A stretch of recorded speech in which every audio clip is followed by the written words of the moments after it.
Hey folks, welcome to the new terminology for the 2017 hurricane season, potential tropical cyclone number 3. What that means is even though it's not a named storm yet, anything like that, they can also already issue advisories and warnings and watches on it. They're doing that because by the time this becomes a system, it may be too close to the coast to give folks sufficient warning, and that's a new thing for this year. So we're watching potential tropical cyclone number 3 right now. And again, if you're tracking it on your Channel 5 tracking map, you can pick those up at Whataburger or here at our studios if you don't already have one. 24/7, 88.7. Winds are about 40 miles per hour, waiting for it to get a complete closed circulation, moving to the north at about 9. Still a lot of shear in that, which is blowing all the stuff to the east side. All the rain's over here, not much at all on this side, and obviously we're on the dry side, so we may end up getting nothing out of this. It's very possible.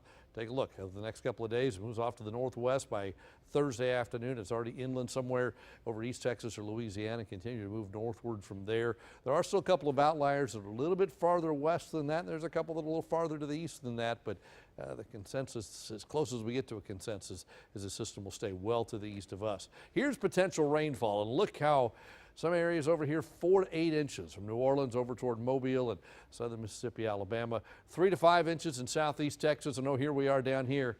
Not much green there, near 0 out of this over the next few days for us. This takes us all the way through the rest of the week, and we just don't see much here.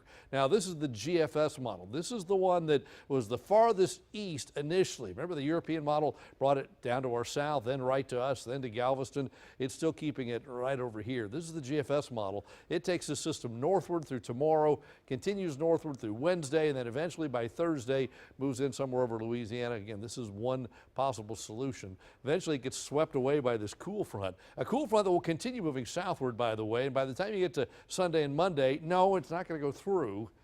Sorry, it's summertime by then, but it will at least bring a slight chance for some showers Sunday into Monday to the region. Not a big chance, but a slight possibility. So for us, take a look. Future Track says this high resolution model says almost nothing. The northerly flow might bring a stray shower or two around, but for the most part, we just stay hot and we stay rain-free. We just don't see much chance of rain. We're putting 10% in there on Wednesday, but I think that will probably even be a dry day. Current temperatures look like this. It's hot.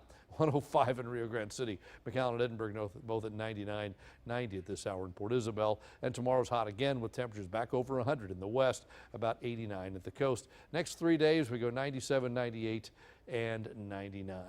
Coming up at 6, we'll take a look at that other tropical system out in the Atlantic. It goes by the name of Brett. We'll track that at 6. Mainly clear, warm and humid tonight, 76. Tomorrow, back to 97, mostly sunny, breezy, and hot. The next 7 days, we don't see a lot of rain. Our best chance now looks to be Monday and Tuesday. Our tropical system, as we talked about, if it stays away, we just get hot, and that's what's likely to happen here in the valley.